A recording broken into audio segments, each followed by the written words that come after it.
we're doing something a little bit different today, but I need to make sure we're fully connected and going here.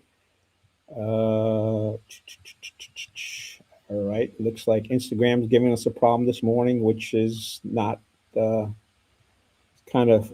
I have problems with them all the time. We're sending data to Facebook, and we're streaming on X. We're streaming on Facebook, and we are streaming on X, Facebook, and let me just make sure we're streaming on YouTube. So we are all set.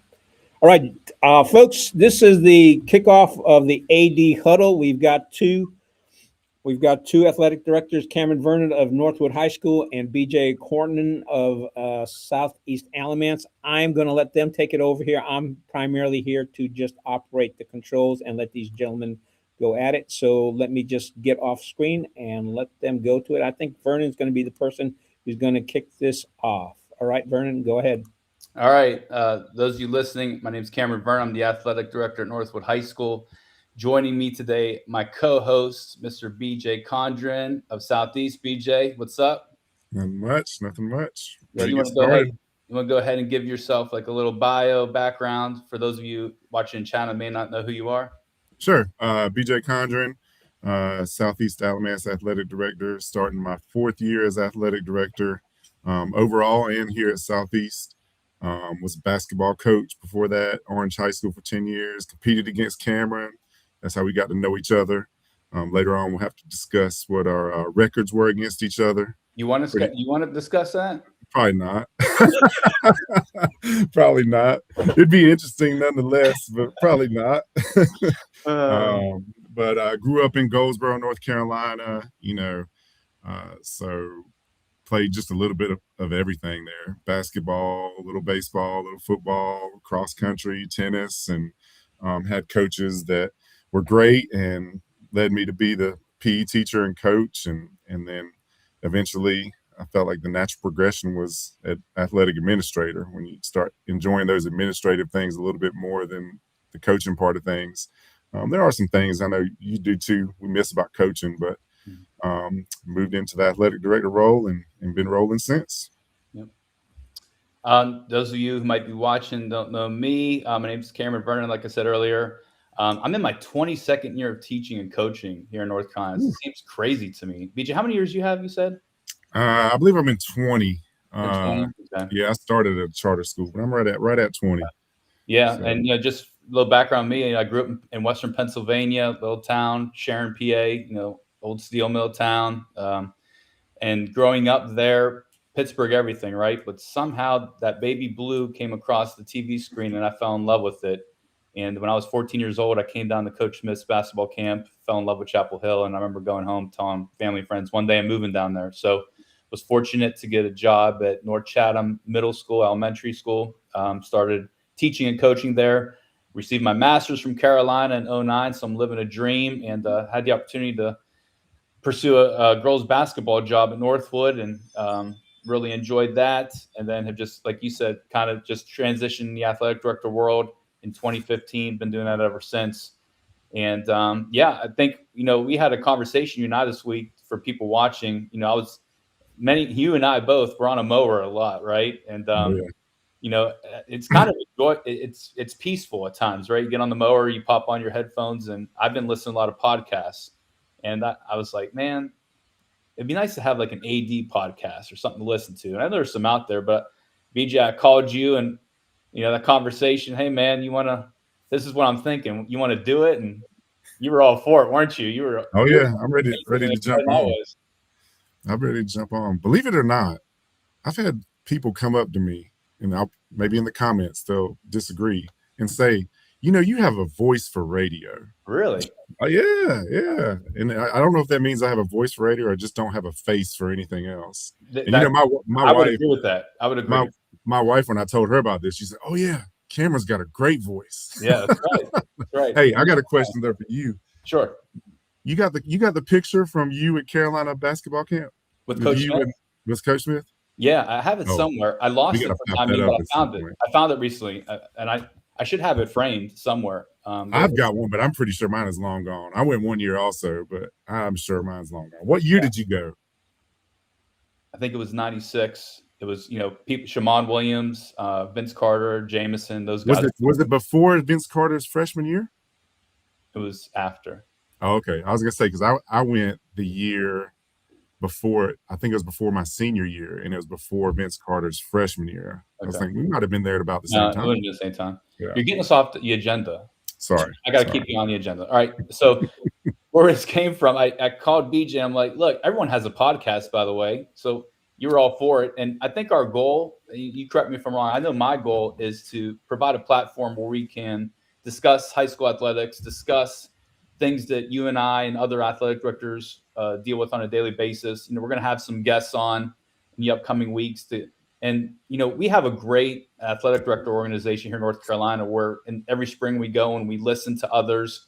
And for me, it's impactful to hear and to beg and borrow and steal ideas from other ADs. But that besides that 1 week, I feel like we don't really get the opportunity to share information. And so I think I'm hoping that you and I doing this, that it can provide an opportunity for others to listen, when they're on their mowers or, before they go to sleep at night or whatever, and they can listen and be like, hey, what that person's doing at that school, that's really good. I think I can do that at my school, or maybe take some of the ideas and make it fit for their school. So I think that's what we all do.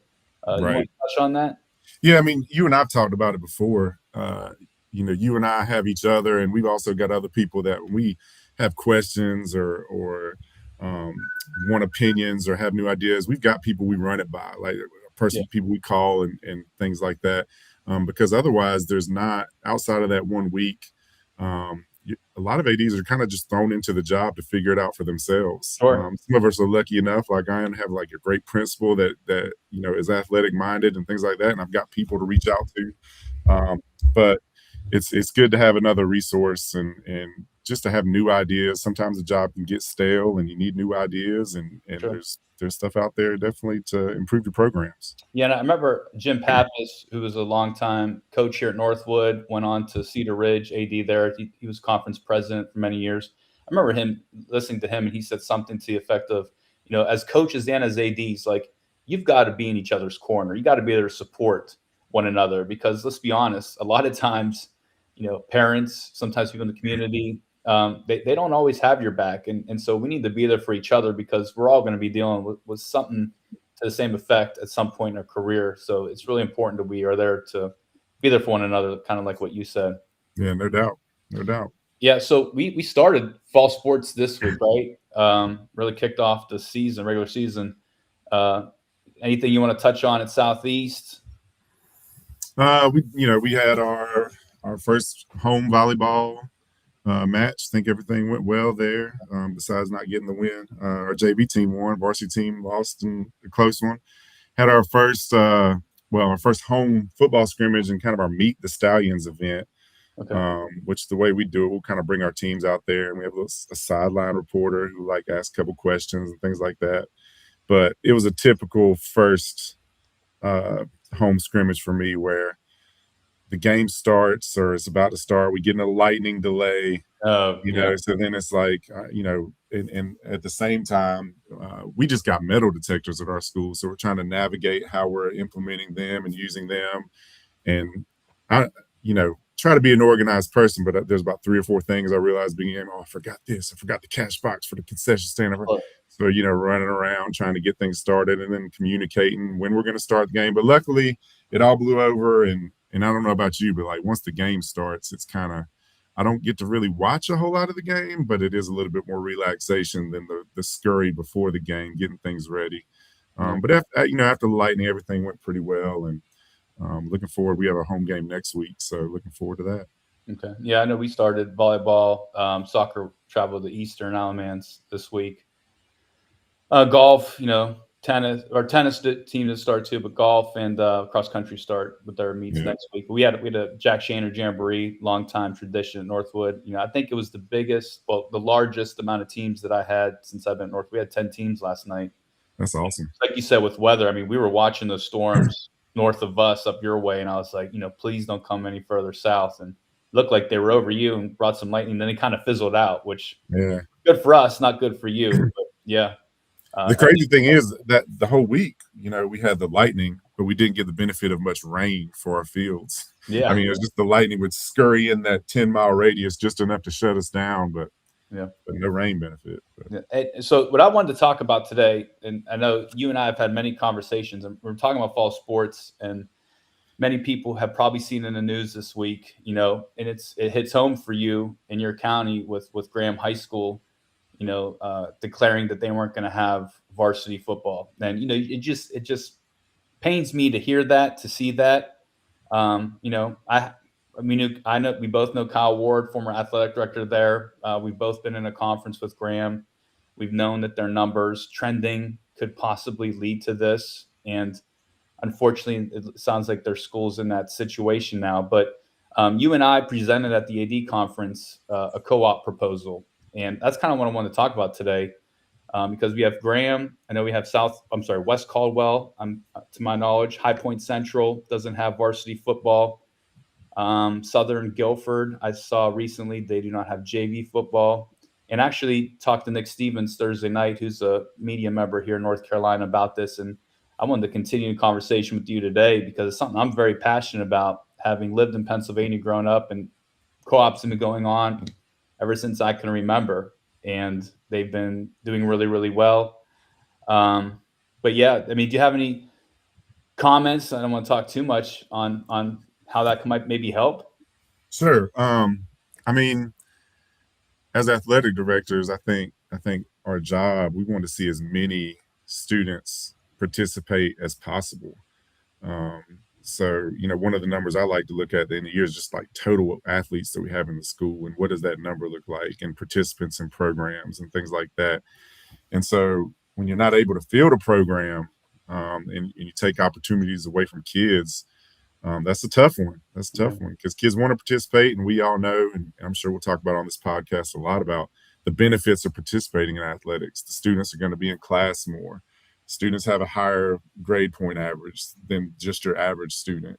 And then just the life lessons and the things you get out of athletics. We all have good memories, hopefully, of our athletic experiences. And I want to touch that behaviorally, I've noticed kids behave better when they're part of a team or an organization at school. Yeah, that's right. And so, and you and I have talked, I mean, football's in the spotlight, but it's not just football that's affected by, schools not being able to have programs because of lack of numbers and things like that. And it's, if they don't have a program, that doesn't mean there's zero kids interested in it. Yeah. There's still some kids that are interested in participating in those programs. Yeah. And I'm not going off an agenda, so I kind of jumped ahead. We're talking about co-ops. I didn't even explain what it is, but for those of you listening, but what I was referring to is in other states. So when one school is unable to field a team, there's opportunities to do a co-op with another school. So let's take for instance Northwood High School in Southeast Alamance. Okay, BJ, I don't know, is this year? Do you still not have a full tennis team as you had in the past? I think we were one short of a boys tennis team. Yeah, I'll tell you the one you could use though. I mean, is girls lacrosse. Okay, there you go. That would be a good one. Sure. So let's use girls lacrosse. So, and right now our distance wouldn't work, but let's say that our communities were closer, and BJ was struggling fielding girls lacrosse, but he had girls that were interested. Northwood, we do have girls lacrosse. So in this situation, Southeast Alamance student athletes who wanted to play girls lacrosse would be able to stay at Southeast Alamance as students and continue their academic career there. And they would come to Northwood after school, and they would practice and they would play under Northwood High School girls lacrosse team. So, it would provide that opportunity where their home school wasn't, affording them the opportunity to play due to low numbers. And co-ops are solely for purposes when a team is unable to be fielded due to low participation numbers. This isn't something that's put into place so that BJ and I can talk, and say, hey, let's make this super team of football or girls lacrosse so we can win a state championship. No, that's not why they're used. They're used solely for the purpose of providing an opportunity for kids when it's not warranted to them due to circumstances that are a lot of times out of their control. And in education-based athletics, we are in this position to provide opportunities for kids. So in our state right now, we have nothing in place to help those student athletes, to help those programs. So right now it's just you can't play. And I mean, I hate that. I especially hate. I mean, BJ, I'm sure you know, like as ADs, we have coaches who come to us with issues, right? And it's like, yeah, I hear you. Like, bring me a solution, right? Right. I Yeah. mean, and for me, it's like I've seen it work. I've done the research. I think now we have 30 states. Ohio recently, their state lawmakers approved allowing co-ops in their association. So we're at 30 states who already have this in place. My home state of Pennsylvania, to my knowledge, it's been going on since like the early 90s. So you're talking 30 years, 30 plus years of co-ops. And if it was creating a competitive imbalance or if it wasn't working, you would think they would dissolve it, right? And they haven't. So I say that it's frustrating for me when we know that participation is an issue. You try to offer a solution, and for whatever reason, it just falls upon deaf ears. And I'm saying that because in the winter board meeting in 2025, I submitted a proposal and I heard feedback, and I did it again in the spring.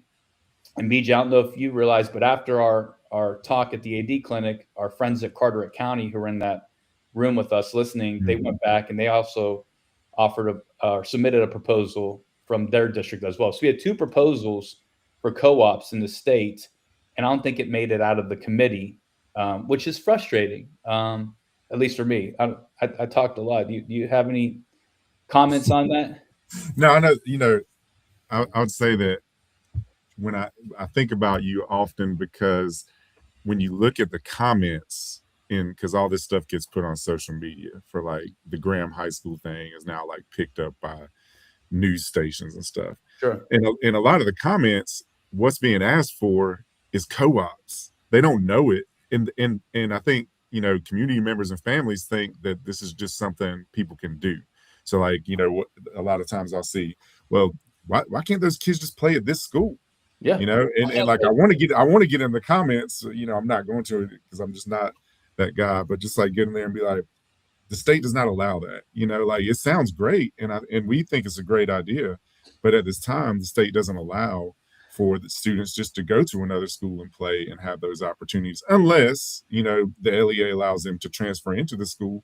But in this situation, I mean, kids don't want to leave. They don't want to leave their school. It might be their senior year. Sure. We had this situation in Orange County when I was there where Cedar Ridge decided to build a JV team, and Orange County made the decision that I think maybe just seniors could transfer to Orange and play. And honestly, if I remember correctly, there was only like one or two kids that did it, but they had to leave the school that they'd been at for 3 years just to be able to play football. And that's not really fair to the kid when they grew up in that community. Let's talk about that because, like you said, you're a senior at that school, and you either have to pick, do I want to stay at this school with the relationships that I've established with my peers, with my teachers, and I might be doing phenomenal academically. Do I have to leave that behind just so I can play a sport at another school? And let's remember what they're called. They're called student athletes, students first, right?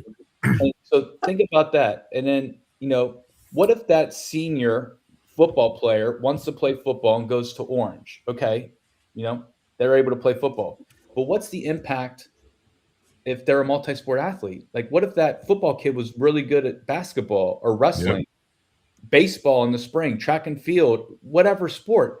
How does it impact those programs at the school they left later on? That's right. It has to. So that's not a good solution either. I think there's just like a lot of misconception at this point, and that's good why you're going to the links you are to get this information out of what a co-op really is. I think when people hear about it at first, they don't really read what it is. They just think, oh, it's two schools joining, and especially in today's climate with transfers the way they are, and I mean, people are making super teams by doing the wrong things, in a lot of cases. Then they look at that and they're like, oh, we're going to give schools opportunities to make these super teams, and that's not the intention of this at all. Yeah. Let's go back to what you said. You said, you're reading the comments and why can't they just go to another school? And you're like, well, the state doesn't allow it. I've sent that some messages on the people who are in leadership positions, to try and get them to reconsider this co-op. And I've had one person just recite me the law, and that law or the bylaw states that student athletes have to participate in the school in which they're enrolled in, right? So if you're Right. enrolled in Northwood High School, you have to participate at that school. And I get it. But BJ, let's talk about this, all right? You and I have been long enough where we remember when you weren't allowed to financially compensate athletes, right? Right. That was a big no-no, and that was the Right. bylaw. You can't do that. Well, what have we done recently here in North Carolina and in other states with NIL? I mean, kids can now make money off their name, image, and likeness. And we made a change to that law, didn't we? We did. Yep. And how many kids this year, do you know the number of how many kids are benefiting from NIL? I know, I'm testing you though. Yeah, I don't know. I do not know. I don't think it's as many as people would think. This year, yeah, it's 24. 20 something? 24. Yeah. The year prior was 17. So we changed the law to benefit 24 kids, and the year before that was 17. If we allowed co-ops, we would be in the hundreds of student athletes that would benefit from that law of enrollment changing. It would impact so many more kids. So you can feel my frustration. I mean, you would have 24 kids. You might have 24 kids in your county that benefit from this. Yeah. So, and going back to what we're talking about in the fall, you know, football is the media. It's in the media. You know, it is what it is. But you and I both know there are plenty of schools that in this fall aren't fielding tennis. They're not fielding girls golf. They're not fielding soccer. In our proposal, I just want to share, I'm looking at it right now, and the data I have was from 24-25. I mean, some of the highest number, these are percentages of teams in our state, in the North Carolina Association, that did not field a team. All right, ready for this? Let me throw out some numbers. all right. In women's golf, in 2024-25, 32% of schools did not field women's golf. Women's tennis. And how many? So let's just clear that. How many people do you need to have a full women's golf team? Isn't it 5 or 4? I believe you're right on that. I was going to say 5 or 6. I think tennis is 6 and golf is 5. And tennis is the next number. Tennis, it's based 23.98. So 24% of schools in 24-25 didn't field tennis. Then you go down to men's swimming, 30% didn't field swimming. Wrestling, 20% for boys wrestling. You know, big ones are, men's lacrosse here in North Carolina at 72%, women's lacrosse 76%. That's, if you're familiar with North Carolina, that's fairly new sport for us, right? It's still growing. So that's understandable. But, another one that jumped out to me is women's swimming. 30% didn't field a team. And again, women's wrestling's new. We had 35% of teams not fielding women's wrestling. So there's some high statistics and numbers for teams that are not fielded that, football in 24-25, to put in perspective, 12.9, you can round up to 13% in 24-25 didn't field a varsity football team. It'd be interesting with some of the sports like swimming, like just to know from like a school to school basis how many kids maybe would be interested. Like, did they try to field a team, or is it just because I do think it's sometimes at some schools they just haven't had it and they're not gonna have it. You know what I mean? And so then it just becomes, and some of it may be facility based and things like that, just to play devil's advocate. Sure. But I'm sure there's at least a few kids that would be interested if it was offered. But then it just may be that we're not going to have this program for 2 kids. Yeah. I mean, one of the things that came up in this conversation of co-ops, I talked to some people in Charlotte Mech, and they put an emphasis that the Olympic sports were really affected in Charlotte Mecklenburg, the tennis, the swimming, and, the demographics are different in inner city schools. And that's what they kind of alluded to. But they also said, that there had to have been some kids, if you were to combine 2 schools, they could probably field a women's tennis team or a women's team if you allowed that.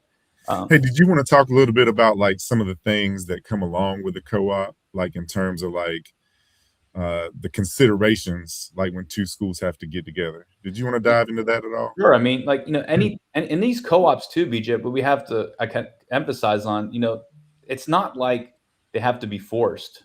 Co-ops, it has to be agreed upon. You know, it's kind of like marriage. I mean, maybe we can argue. I don't know about you, but maybe my wife, at the time she wanted to go in a relationship with me. I don't know if she would say that today, but you know, these aren't like arranged marriages where you're forced into something. They're not supposed to be like that. So, you know, they have to be agreed upon by both schools, and, you know, arrangements have to be, you know, signed and agreed upon, right? So Yep. if we're using us, for example, again, for women's lacrosse, like, you have to consider, how are the kids from Southeast Alamance going to get to Northwood High School, even if it was a few miles away, right? Is it going to be bus? Are they going to drive themselves? You know, like, we would talk about, you know, who's going to keep the revenue? Or are we going to share it? You know, who's going to be in charge of expenses? Is it going to be one school? Is it going to be both schools? You know, Whose co-ops. uniform? Whose uniform are you going to use? Whose uniforms? You know, co-ops are always in other states, and it would have to be here. It has to be a no-cut policy. You know, I mean, think about that. Like, if your lacrosse girls were to come over to Northwood and play, and we already had an established team, and we were cutting kids at Northwood, that would not go over well, would it? No right? way. No And way. you know, along the same lines, BJ, what it could be impacted is, what if that Southeast Alamance student athlete plays over the Northwood kid? I mean, so that would be something that I would have to consider, you know, and communication with parents and with kids, you know. But I think ultimately, a lot of times these co-ops, you know, it's kind of like treat others as you would want to be treated. You know, like, shoe was on my foot, and I wanted my kids to participate. I like to think, if we were close by, that you would say, hey, you know, I want to help your kids out. I want to help you out. And so you always try to put yourself in the other person's shoes to kind of see what they're dealing with. But if it's two established programs that are already, and one just has a decrease in numbers, who coaches the team? I feel like that would be a difficult one, because you got a guy over here that's been coaching forever and a guy over here that's been coaching forever, and then you're bringing the two teams together. They're going to coach together. Yeah, which could be that could bring some interesting scenarios for sure. Sure. And you know, with budget cuts in schools nowadays, you know, would they be willing to still pay 2 stipends at one host school? My guess is it's no. So, you know, how would you work that out? Would you talk to your boosters or have other means to help those? But yeah, it's a process with co-ops. I know earlier we talked about what you were talking about, what it means, especially for football, you know, what it means for the community when you don't field a team, and how it doesn't just affect, because football is so, I mean, Friday nights are special. We love all sports, but Friday nights are usually your big community events. Like you talked earlier, we talked on the phone about, like, it doesn't just affect your football team. It affects a lot of other things. Yeah. I mean, what's the band going to do on Friday night if there's no football? What are you going to have a homecoming court? Are you going to have a homecoming king and queen? What does that look like? Senior nights for those kids who are seniors, they miss out on it. BJ, you know, I told you, you know, I just said, from Pennsylvania, there's a great example at Sharpsville High School in West Middlesex, 2 communities where I grew up.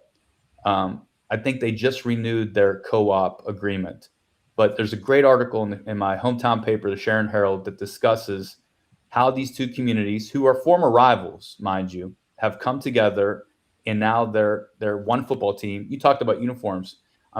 Sharpsville is blue and white. West Middlesex is red and white. What they've done is, to my knowledge, I'm almost positive, their colors are now red, blue, and white, and their uniforms, you know, replicate that. Their bands now play together, wearing red, blue, and white. Their cheerleaders cheer together. And Sharpsville and West Middlesex have a really good agreement where I think they flip-flop each year. So let's say there's 5 football games. Maybe year 1, Sharpsville hosts 3, West Middlesex hosts 2. And then the following year, I think that it flips to West Middlesex hosting 3, Sharpsville hosting 2. And those schools work out. So when out of those 3 games at Sharpsville, they schedule homecoming for Sharpsville High School.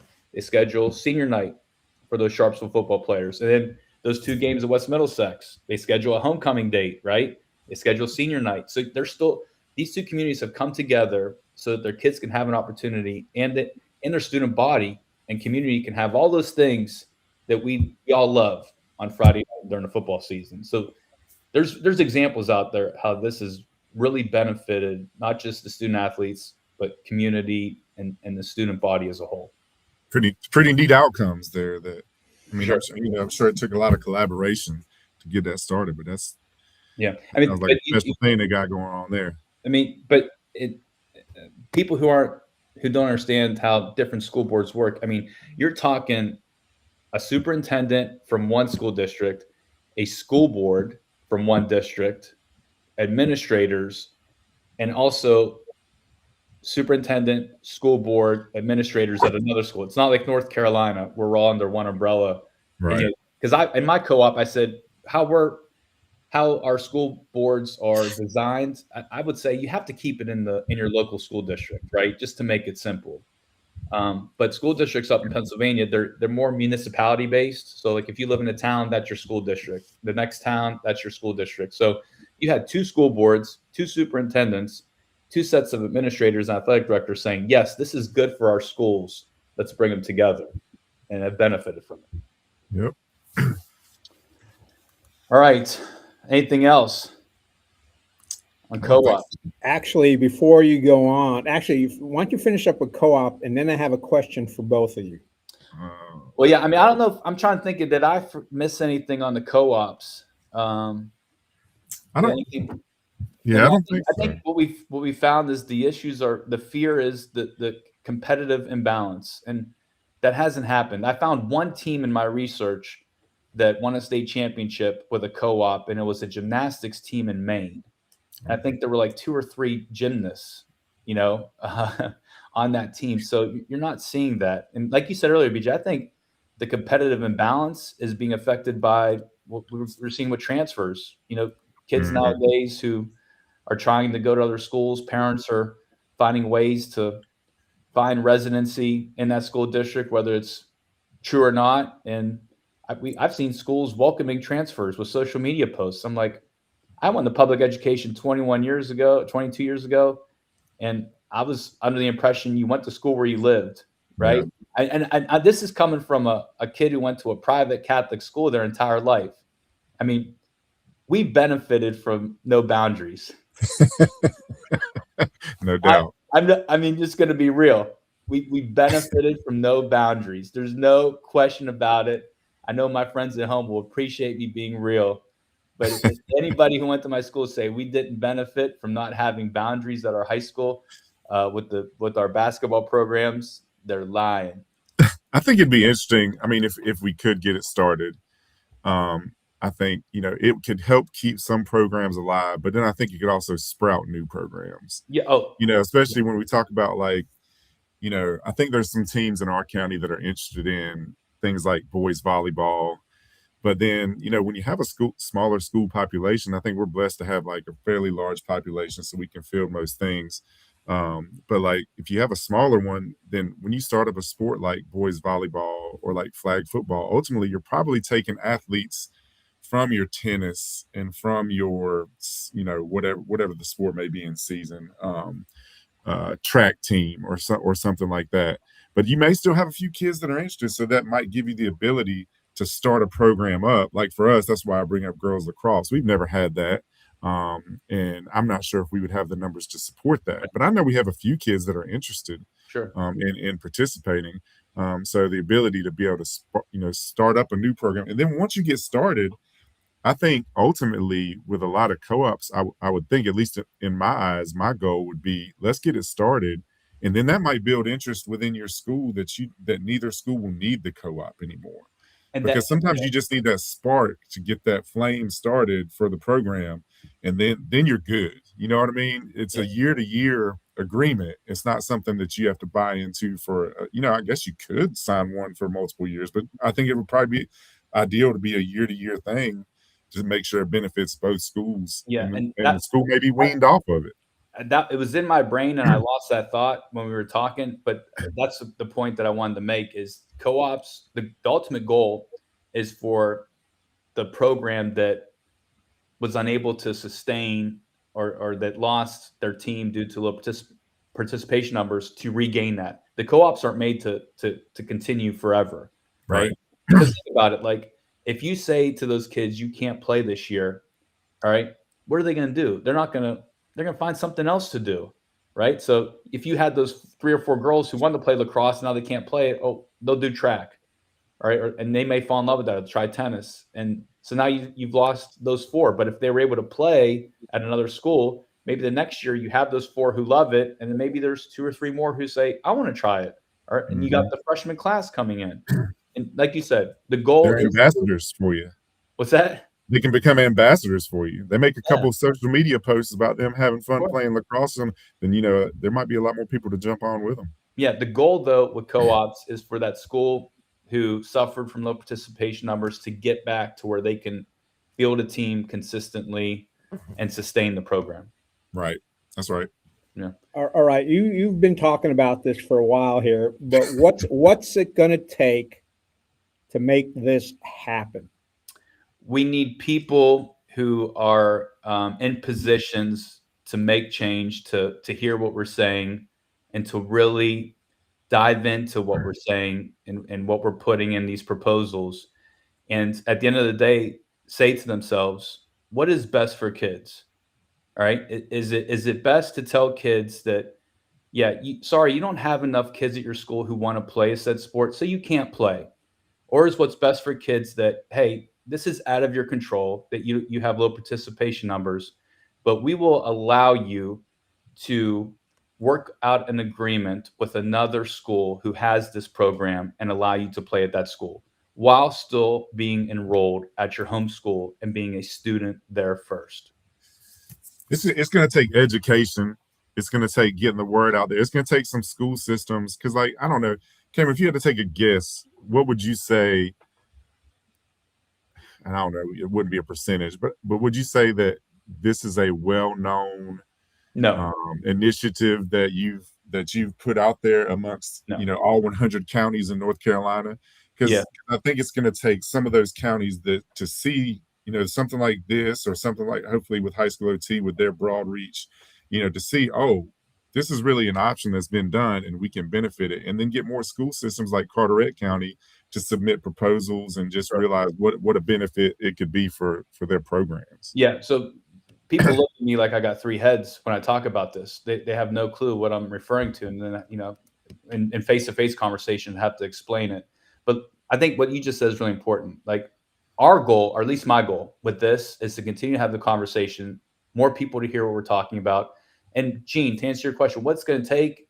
Maybe what it's going to take is me submitting the proposal again, and Carteret County submitting a proposal again, and other people, other conferences, other school districts submitting the proposal, so that the board of directors, the commissioner, the people at the state association see, this is what the membership wants. This is what the membership wants to see happen. Let's try it. I mean, because ultimately, the board of directors, the NCHSA, they work for us, and they would tell you that. And they work for, when I say us, really the student athletes. That's who they work for. And we are kind of, the middleman between our student athletes and the NCHSA to provide the best experience possible. All right, let me ask you this question. Let's say someone's just watching this. Who can you point to, or if someone's watching this, who can they reach out to get this thing moving? You mentioned, hey, maybe another county gets a suggestion. If you're talking just a local, I think there's a number of places. I think if they want more education information, like Cameron's done his research, like they could reach out on ways to get started to Cameron for sure. I mean, if they wanted to do their own research about the co-ops in other states, but he's done a lot of that legwork already. All right. So before you go on, we're going to take this opportunity. So if someone wants to reach Cameron, what's your email address, Cameron? It's cdvernon@chatham.k12.nc.us. Gene, okay. I interpreted your question a little differently. I thought you were saying, someone's watching, what can they do? Like, if it's a parent or a community member. I mean, I think what I was going to respond is, reach out to your local athletic director. Ask them to watch this, or to reach out to me. Reach out to your school board members, to your superintendent, to your county athletic directors.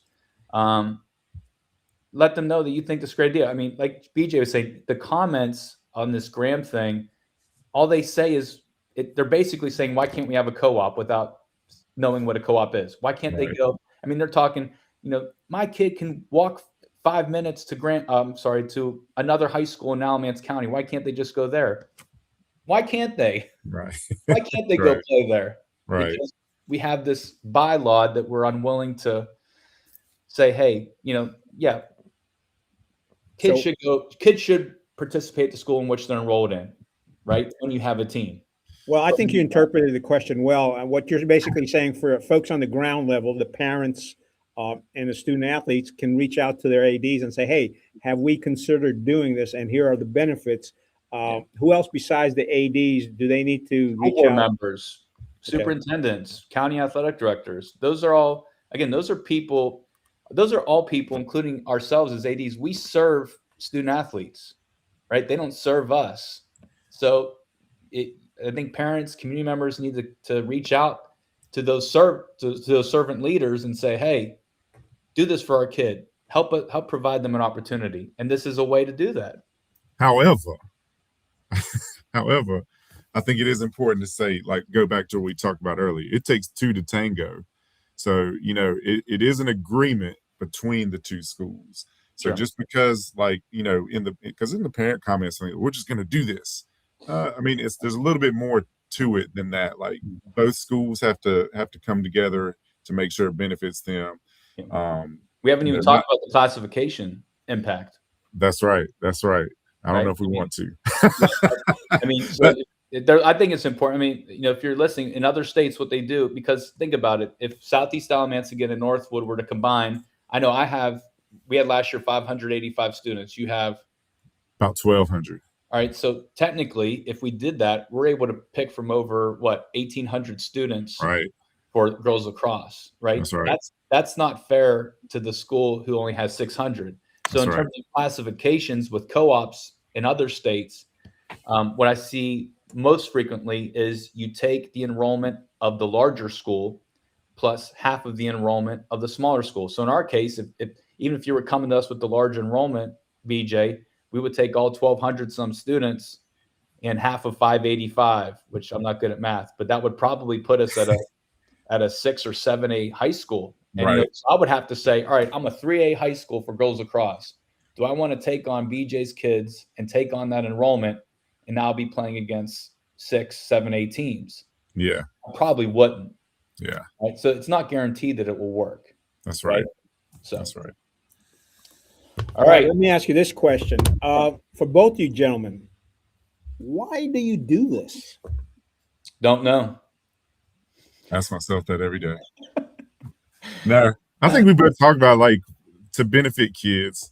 It's a challenging job. There's something new to deal with every day. It keeps you on your toes. Like yesterday, you can't predict you can try to, but especially all these, like, the lightning coming up and then having, how am I going to communicate this? I got to get a social media post out real quick. I got to do this. There's something new every day. But ultimately you do it to impact kids' lives and to give them something that we both had, which was a positive experience in athletics. We want our families, our kids to have a positive experience. And we know all the benefits we talked about earlier to participate in athletics. You're 100% right. And just to add on to that, I think we're wired differently. I think all educators are wired differently. Just like I'd make the argument that people who serve in our armed forces are wired differently. First responders are wired differently, and also I do it. Gene, you and I talked about this the other night. I do it when I see that former student get married and I get invited to their wedding, or when I see the Facebook posts of them having kids, or the Facebook posts of them graduating college, master's degree, becoming doctors, and doing these wonderful things out in the community.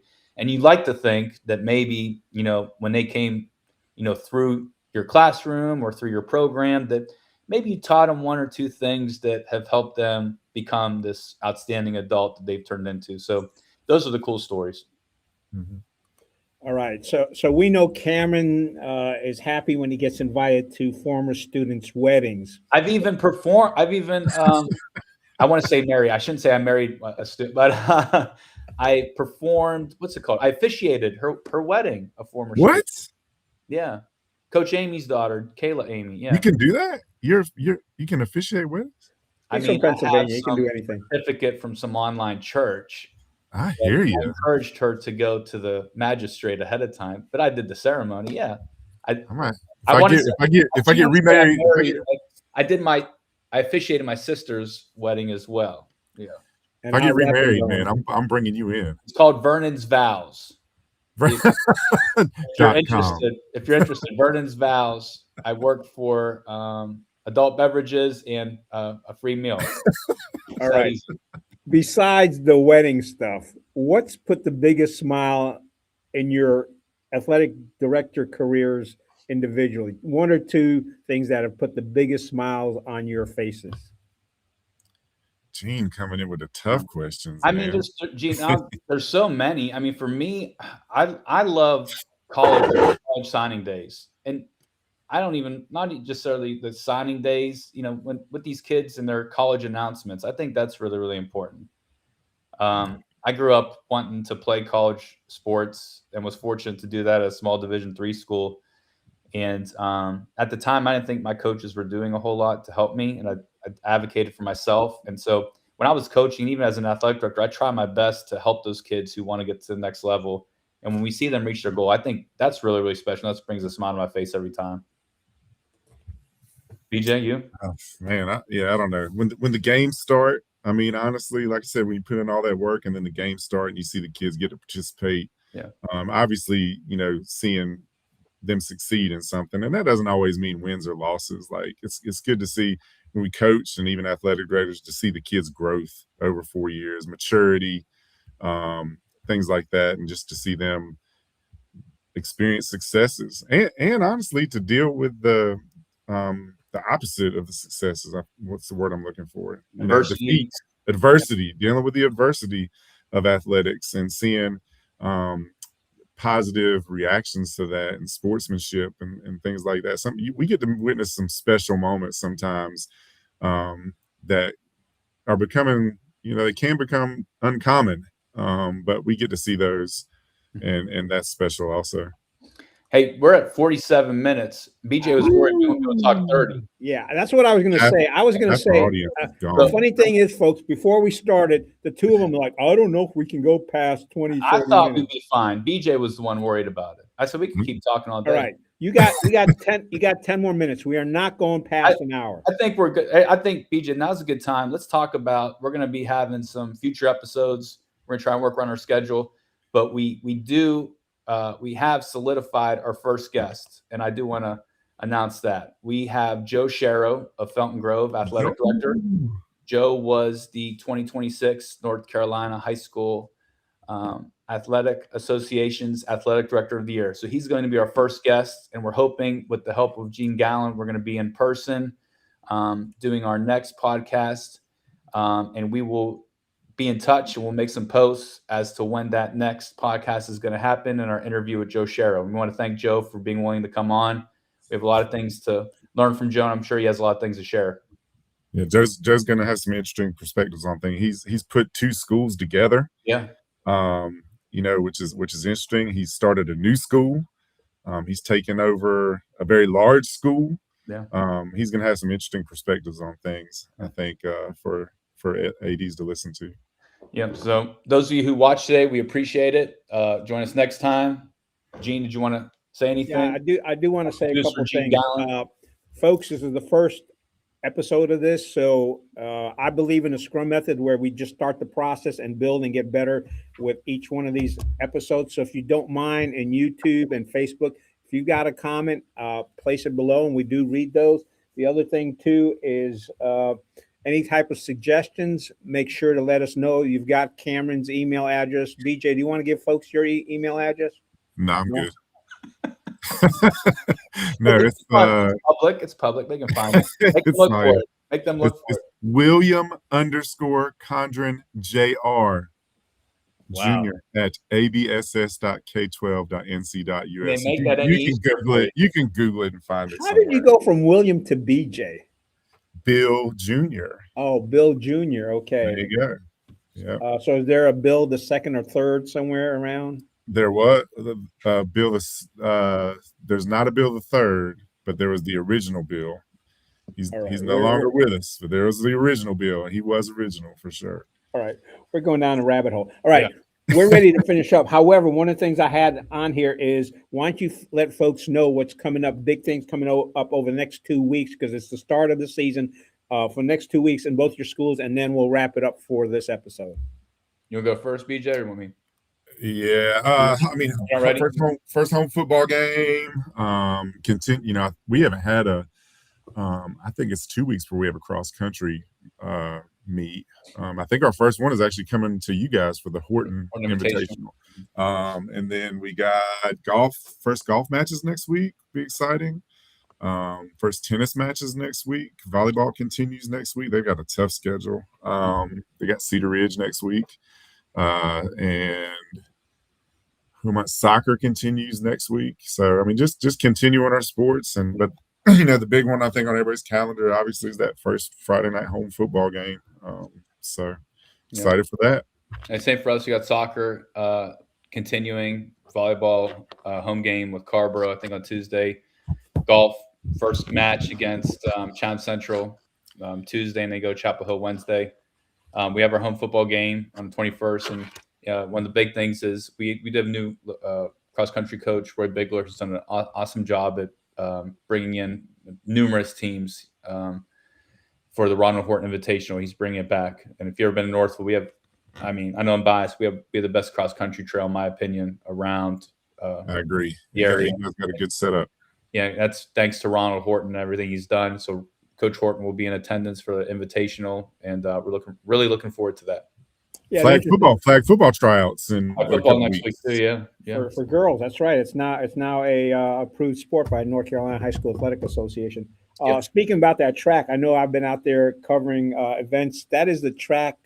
All the teams that have run that track love to hate or hate to love, because it's one of the few tracks in the state of North Carolina that actually has a wooded area that you get to run through, which is unique, because a lot of times you're just running out in the open and the kids appreciate that shade. All right, we're going to wrap it up here. Is there anything else you gentlemen want to say to finish this up? No, whoever's watching, we appreciate you following. We hope you will tune in next time.